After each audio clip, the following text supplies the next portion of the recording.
haba ng magiging coping beam nito. Hanggang dito, no? Ayan, ang dami nang mga nakareserba dito na steel girder na install nila dito sa may double column. 4 yan. So, 4. So dito naman, hindi pa po na-install yung ika-4 na steel girder na bubuo sa ikalawang span. Ayan, magandang umaga po sa inyong lahat mga kasikap. Dito tayo sa intersection.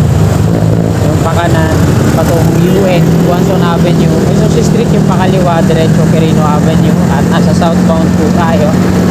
Ngayong umagang ito mga kasikap, araw po ng Sabado, ika-24 na po na Mayo taong 2025, alas 7 na po ng umaga ay mag-update po tayo dito sa off-ramp to Rojas Boulevard at yung off-ramp to South along Osmeña. Tingnan natin kung na-install na pa yung ika-4 na steel girder. So na-assemble na ngayon at naka-reserve na sa ilalim, pag-angat na lang po nun. So ayun po yung titingnan natin ngayon. Dito sa Pandakan, ito po yung on-ramp sa mga magtutungo na naiyak, Alabang at Calamba.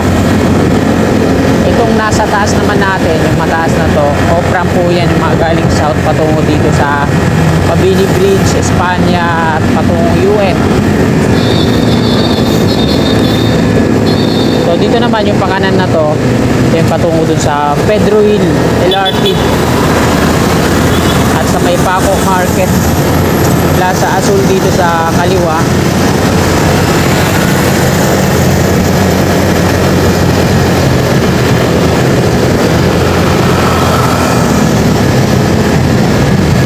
Ayan, may mga tambak ng buhangin na dyan sa may Plaza Azul. Sana ituloy ni Yorme yung binabalak niya nakaraang mayor si Madam Hani Lacuna, no? Yung gagawin daw nilang basketball court, badminton court. Tingnan natin kung ituloy ni Yorme kasi malaking budget din yan, ano? Ito naman sa kaliwa yung on-ramp, patungo din yan ng south, Alabang at Calamba. Dito yan sa may Nagtahan interchange.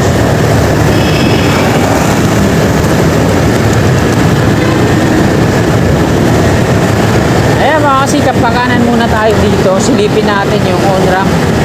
Silipin natin yung Quirino Avenue extension. Off-ramp patungong UN. Dito yung sa kanan.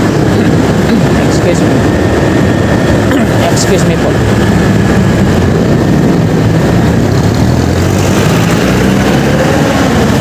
Ito po yun.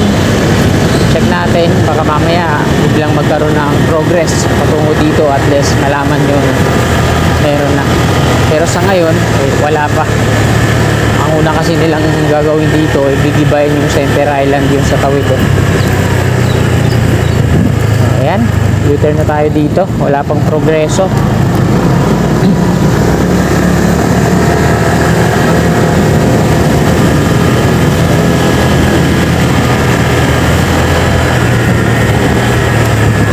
Ayan yung Plaza Dilaw na napapalibutan ng rampa na to.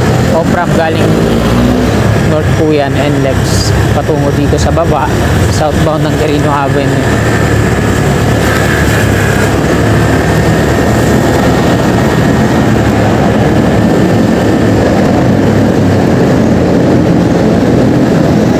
Paco station ng PNR sa tawid na kalsada.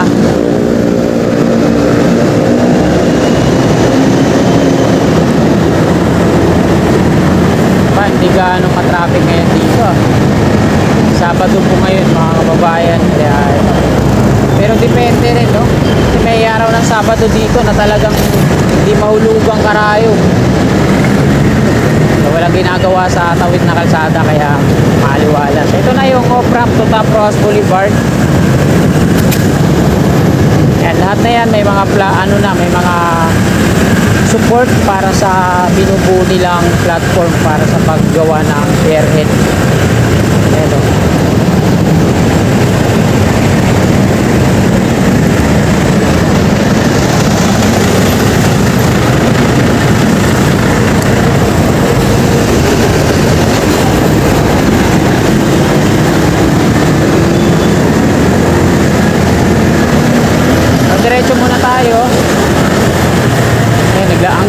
yan sa tawid oh. Ang haba ng magiging coping beam na ito. Ayan, hanggang dito, no?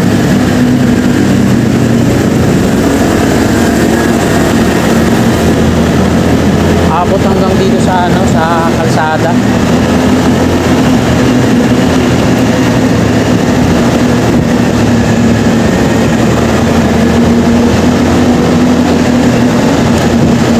So dito na tayo mag U-turn.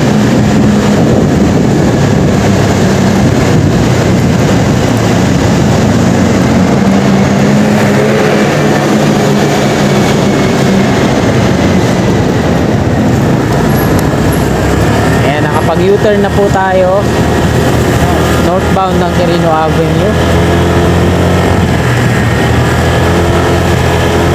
Tapos kakanan naman tayo dito sa may Quirino Interchange patungong Osmeña.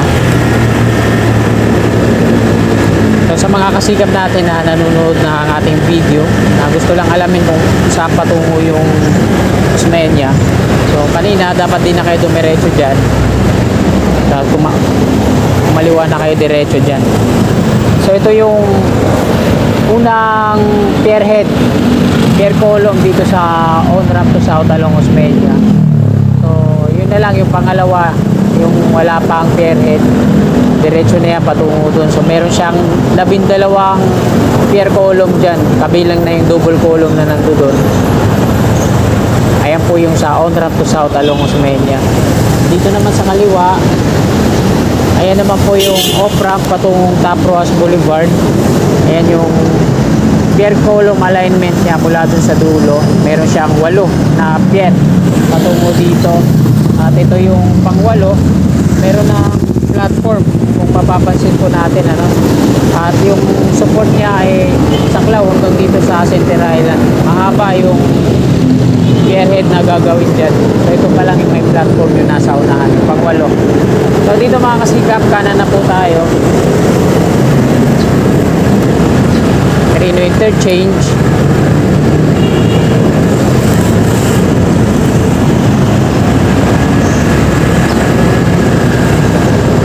At ito yung on-ramp. Lahat na yan, maliban dun sa isa, yung pangalawa sa dulo, meron na yung mga pierhead. At konkreto na yan, ayan, ang dami nang mga nakareserba dito na steel girder na install nila dito sa may double column. 4 yan. So, 4. Dami na, no? So itong steel girder na nandito mga kasikap, i-assemble pa nila to. Dalawang ano lang to, dalawang putol. Bali yung isang span, yung haba ay binubuo ng 4 na putol. So dito naman hindi pa po na-install yung ika-4 na steel girder na bubuo sa ikalawang span. Ayan pa, naka ano pa dito, pero na-assemble na yan mga kababayan. Na magdugtog-dugtog na yan. Meron na rin yung shifter kabilaan yan. So pag ano na lang yan, paghatak pa akyat sa taas, meron na rin yung mga joint na nakaabang dun sa taas. Napakataas na ito. Mas mataas pa sa akin to, matangkad pa sa akin to yung ito, yung steel girder na to. Tingnan nyo naman yung mga bolt to, lalaki. So ayan yung joint niya, ano niya, nakasalpak dyan sa taas. Abang na lang to. So paghatak na lang to patungo to. Wala pa yung makina na gagamitin nila dito para hatakin.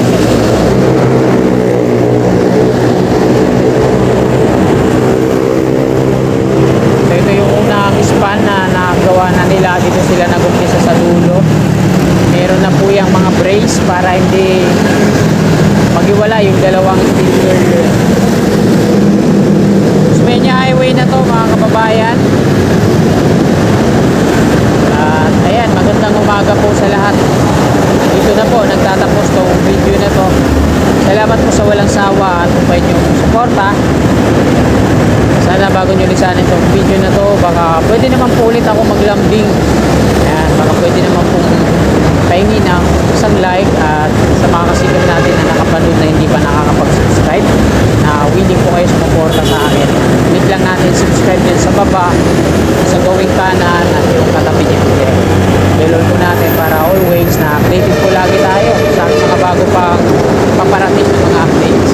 Magandang umaga po sa lahat. Lagi po tayo mag-iingat at God bless po.